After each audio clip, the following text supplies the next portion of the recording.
The latch dropped behind us like a decision I hadn't been allowed to make. Our first night. My husband stood with his back to me, one hand flat against the wall, the other holding the lamp low. I waited for him to turn, to be tender, to be something. Instead, he spoke to the wall, slow, like a man reciting a prayer he did not fully believe. He gave me one rule, just one, and the way he said the word "here" made my stomach go cold and small. I kept that rule for 6 hours. Then, before the sky turned gray, I broke it. And what I saw through that window unmade, everything I thought I had married. My name is Miriam. I grew up in a small Swartzentruber settlement outside Clark's Mill, in a stitched-together corner of Pennsylvania nobody puts on a map, and I was 22 the night I stopped believing that obedience and love were the same thing.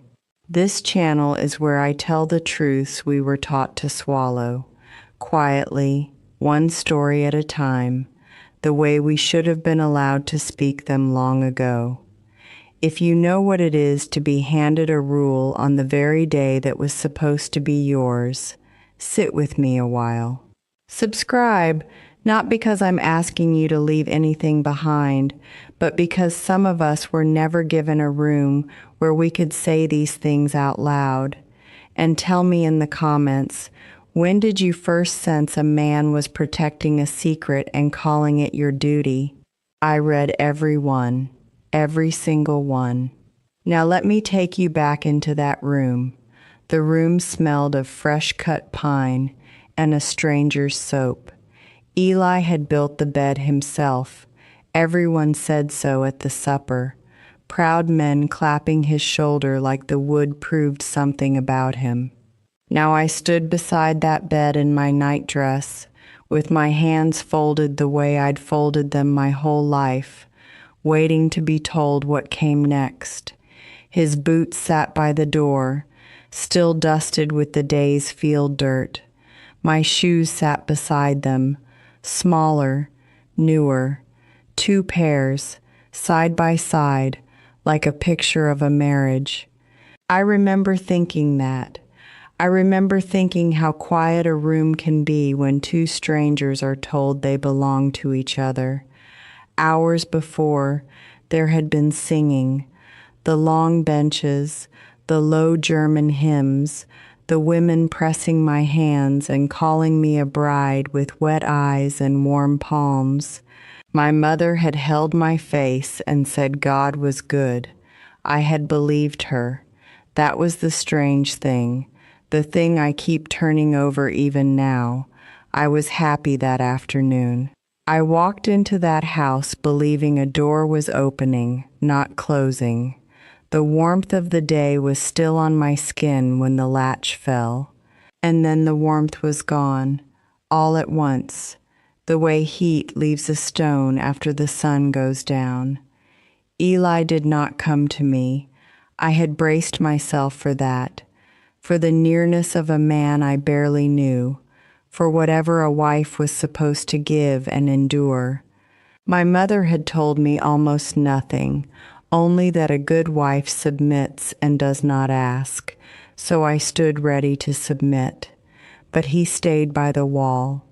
He set the lamp on the sill and kept his hand pressed flat against the boards as if he needed them to hold him up. His shoulders were high and tight. A man does not stand like that on the night he has waited for. A man stands like that when he is afraid. There was a window on the far wall, and over it a plain dark shade, pulled all the way down. I noticed it the way you notice a thing your eye keeps returning to without permission. The lamp threw a soft yellow square onto that shade, and the square trembled a little when the flame moved. I don't know why it held me. Maybe some part of me already understood that the room had a fourth wall I wasn't meant to look through. Maybe I only tell myself that now, after. But I looked at that shade more than I looked at my new husband. I have thought about why, and I still cannot say.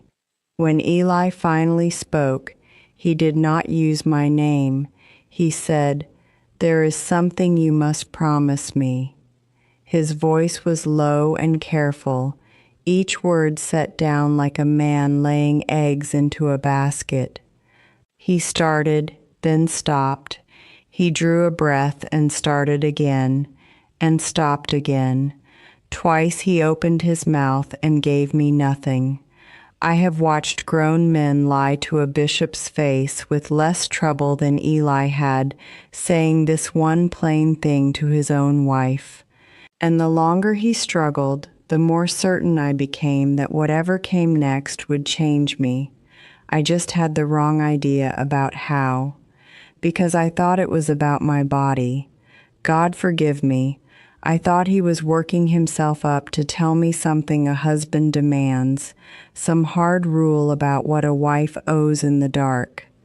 My whole life had prepared me to expect that the difficult words between a man and a woman would be about touching, about duty, about the parts of myself I had been taught to be ashamed of. So I stood there bracing for a demand I dreaded. My hands were cold, my heart was loud. I was ready to bow my head and say yes to a thing I did not want. That is what obedience had made of me. But it was not that. It was never that. He turned his head just enough that I saw the side of his face, and the lamplight caught something wet at the corner of his eye, and he told me the rule must hold until the sun was fully up. Not part of the way. Fully up. He said it twice, that phrase, until the sun is fully up, as though the daylight itself were the thing that mattered, as though morning would set us both free from whatever this was. I did not understand. I nodded anyway. I had been nodding at men my entire life. Then he said it. He looked at the dark shade and not at me, and he said, "Do not lift that shade until sunrise, no matter what you hear outside."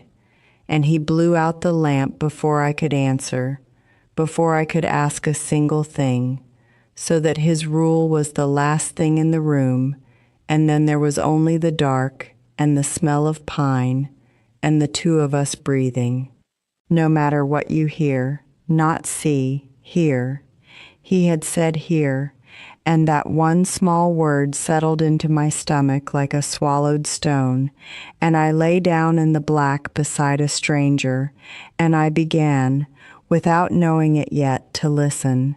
Eli's breathing slowed and deepened long before mine did. I lay on my back with the quilt pulled to my chin and my eyes wide open in the dark, learning the shapes of a room I would be expected to call home. The rafters were only a darker black against the black.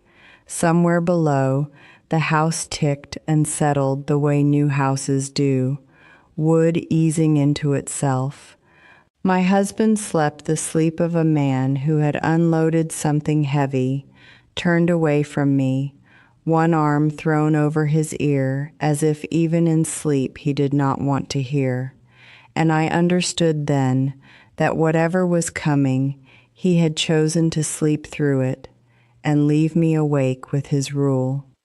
I want you to understand what kind of woman I was that night, so you'll know why I stayed still so long. I was raised to keep rules the way other children are raised to breathe. When I was small, I asked once why the women ate after the men, and my father did not strike me. He only looked at me with a tired disappointment that was worse than any strike, and my mother pulled me from the room by my wrist. I learned the lesson well. A good girl does not ask why. A good girl assumes the why is holy, even when it feels like a hand on the back of her neck. So I lay there, obedient, telling myself the shade was nothing. The first sound was almost nothing. A gate, I decided. the pasture gate lifting on its hinge, the way a gate does when the wind leans on it. I let out a breath I hadn't known I was holding. Wind. Of course, a farm at night is never truly silent. There are animals shifting, timbers cooling, the small conversations a place has with itself in the dark. I told myself all of this in my mother's voice, the calm, certain voice she used to close a subject. I even smiled a little at my own fear. I was a bride jumping at gates. That is all it was. I was so sure that is all it was. The second sound did not let me stay sure. Footsteps. Not the wander of an animal, but the deliberate weight of a person. Slow, moving along the side of the house, beneath the very window I had been forbidden to open. One, then another, then a pause, the kind of pause a body makes when it stops to listen the way I was listening. My whole skin went tight. I lay rigid and counted my own heartbeats and told myself a hired man, a neighbor, a drunk from the next farm over, anything, any story but the one my body already believed. The footsteps moved to the corner and stopped, and in the quiet after them, I heard the house holding its breath with me.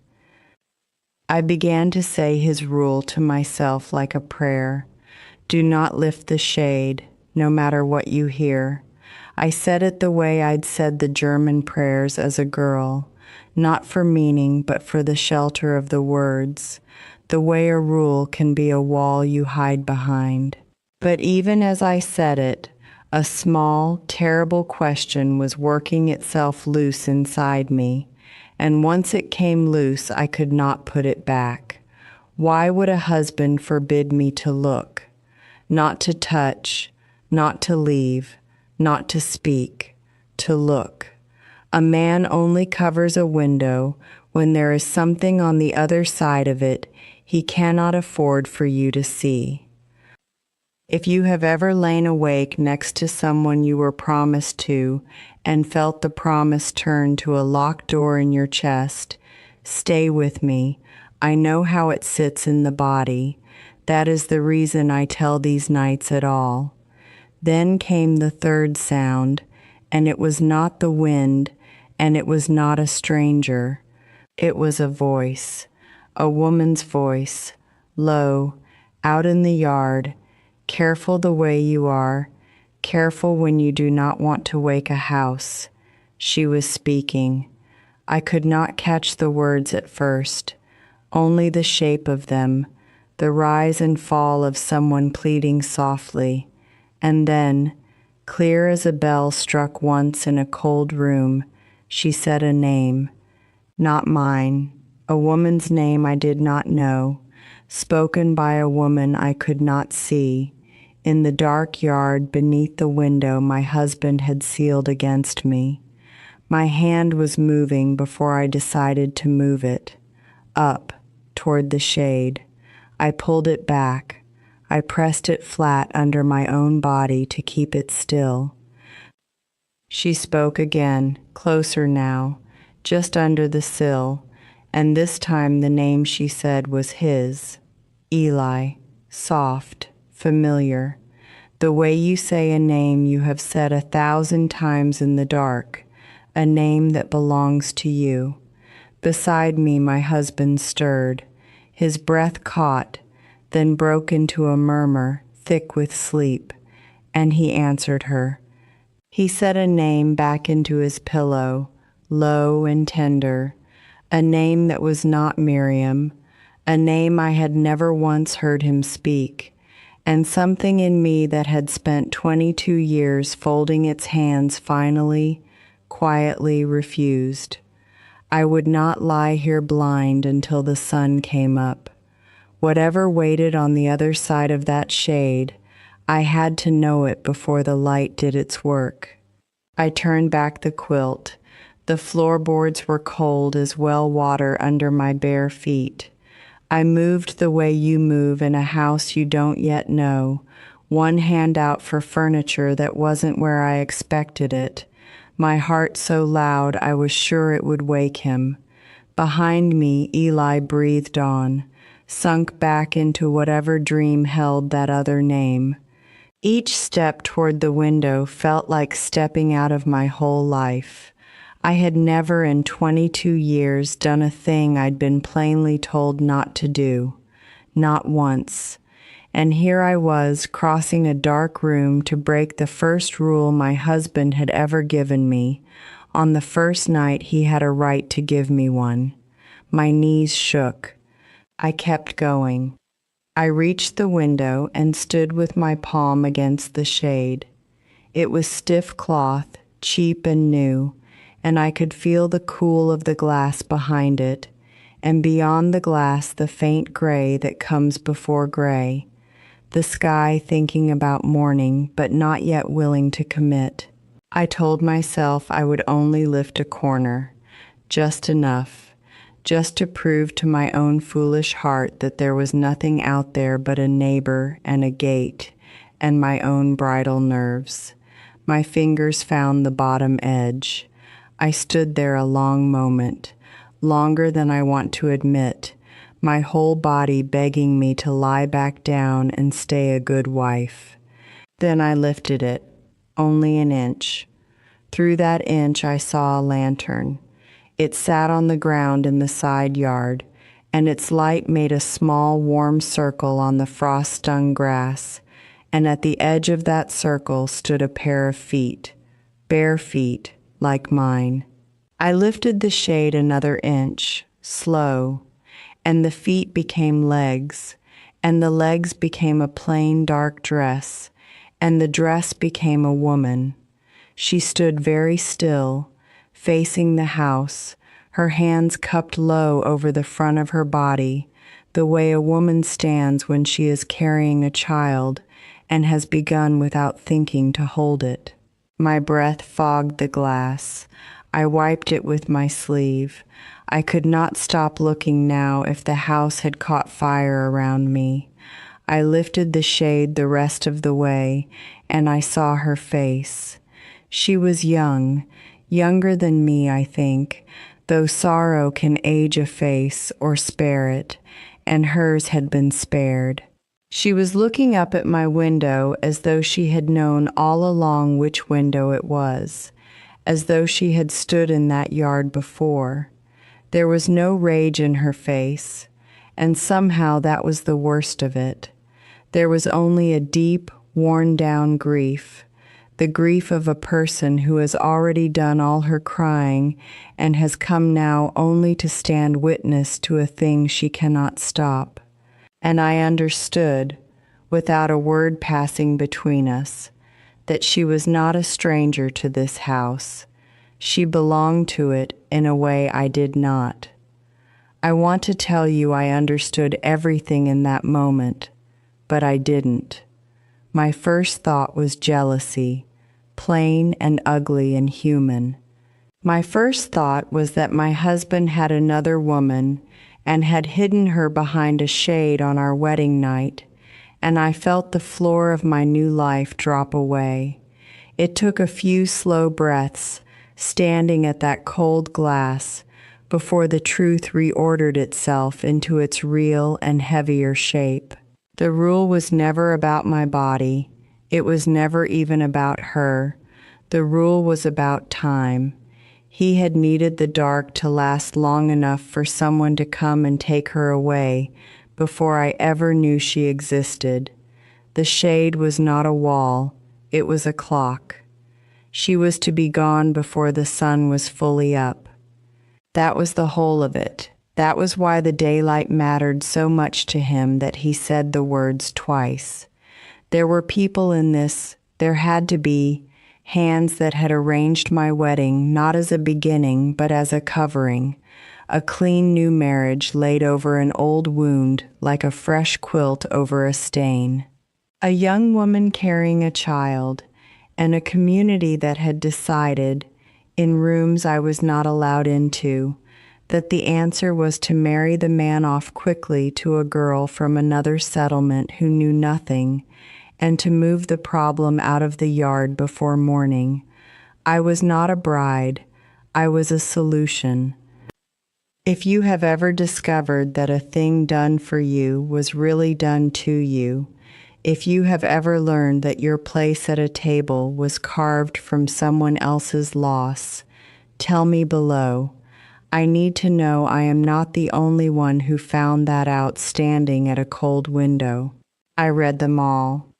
The woman in the yard lifted her eyes and found mine through the glass. For one long moment we simply looked at each other, two women held apart by a pain and a rule, and the decisions of men we had both trusted. She did not look away, neither did I. Something passed between us in that gray almost light, something older than shame. Not forgiveness, not blame, just the plain hard truth of being seen by the only other person who knew. Then, behind me, the bed creaked. Eli's voice came thick and rising out of sleep. Miriam, and I heard him sit up, and I heard him see the pale square of window glowing where the shade should have been, and I heard him understand. The sun was not up, and I had already broken his one rule. For a moment, none of us moved. Eli sat upright in the tangled quilt. The woman stood frozen in her circle of lantern light, and I stayed pinned between them at the glass, the shade bunched in my fist. 3 people held in a single held breath. I could hear my own pulse. I could hear the lantern's small hiss out in the cold. I had imagined, in the seconds it took him to wake, that a man caught this way would come at me with anger, that the rule broken would bring down the wrath I'd been raised to fear. I braced for it the way I'd braced for everything, but when I turned to look at my husband, there was no wrath in his face at all. There was only terror. He was not afraid of me. I understood that quickly. He was afraid of what my knowing would cost. And not only him. He came off the bed and to the window in his nightshirt, and he did not grab me or strike me or raise his voice. He looked down at the woman in the yard, and something broke open across his features, something I had no name for then and have a hard name for now. You weren't supposed to see, he said, and his voice cracked on the last word like a boy's. Not, how dare you, not obey me, only that, you weren't supposed to see, as if the seeing were the sin and not the thing I had seen. And here is what I have carried all these years, the part I most need you to hear right. I do not think Eli was a wicked man. I have wanted to hate him. It would be easier, cleaner, to make him the whole story's villain and be done. But he was 24, and he had been handed a rule too, by men older than him in a room he could no more argue his way out of than I could. He had been told this was mercy, for the girl, for the child, for me, for the good name of everyone. He believed it the way I believed my mother when she said God was good. We were both obeying. We were both afraid.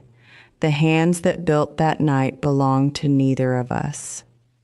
He asked me, quietly, to keep it. That was the whole of his plea, standing there in the gray. Not to unsee it, he knew that was gone, but to hold it the way he held it, to fold it into myself and never let it out. For her sake, he said, and nodded toward the yard, and I think he even believed that was true. Say nothing, and it stays buried, and the girl and her child go somewhere safe, and we go on. It was the same rule dressed in daylight. not don't look anymore. Now it was don't tell. The shade had come down over the window. Now they wanted it down over my mouth. And I stood there and understood that a marriage could be a shade too. Out in the yard, the woman had heard us. She did not wait to be sent for. She bent, slow and careful, and lifted her lantern. And before she turned to go, she looked up at me one last time. I will never forget what she did then. She did not glare, and she did not weep. She lifted one hand, palm open, and held it toward my window for the space of a breath. Not a wave, not quite. A greeting and a goodbye, and an apology and a blessing, all in one open hand, from one woman to another across a frozen yard. I pressed my own hand to the cold glass to meet it. Then she was gone into the dark between the barn and the road, and the lantern light went with her, and the yard was only frost. And then, as if the world had been waiting for her to be gone, the sun came up. It came the way it always comes, without caring, a thin gold line along the top of the far field, then more, then the whole cold morning washed pale and ordinary and bright. This was the light Eli had wanted so badly to reach. This was the moment his rule was meant to deliver us into, clean, the night's business finished in the dark, where such things are kept. But the daylight did not hide anything now. It showed me the flattened grass where she had stood. It showed me my husband's wet face. It showed me exactly what I had married. The mourning that was meant to bury the truth was the very thing that made me able to see it whole. I did not scream, and I did not weep. Something quieter than either was happening in me, down where the folded hands live.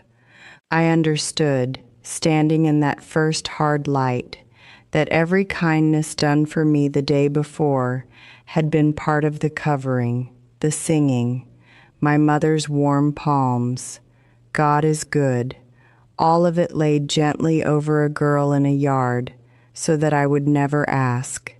They had not married me to Eli. They had married me to a silence, and made me its keeper before I even knew there was anything to keep. And I understood one more thing, the thing that has never left me. The rule was never truly about the window. It was about making sure two women never looked into each other's faces and learned the truth at the same time. So I made a choice, not a loud one.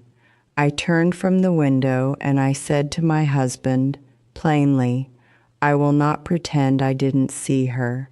I did not know yet whether I would stay or go, whether I would speak it to the whole settlement or carry it careful and quiet for years. That came later, and it is its own long story. But I knew, in that lit room, that I would not be a shade pulled down over another woman's life. It was the first thing I had ever decided for myself. My voice shook. I said it anyway, and somewhere behind my ribs, for the first time in 22 years, my hands came unfolded. I stayed, at first. I want to be honest with you about that, because the stories we tell about leaving often skip the long middle where a woman is still inside the thing. I did not run that morning. I made breakfast. I set 2 plates.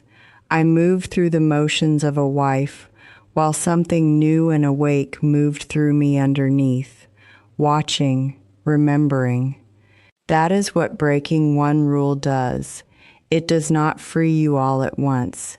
It only teaches your hands that they can come unfolded, and after that you cannot fully forget the feeling. I carried the girl in the yard inside me like a coal I would not let go cold. Some mornings the not forgetting was the only brave thing I did all day. I looked for her.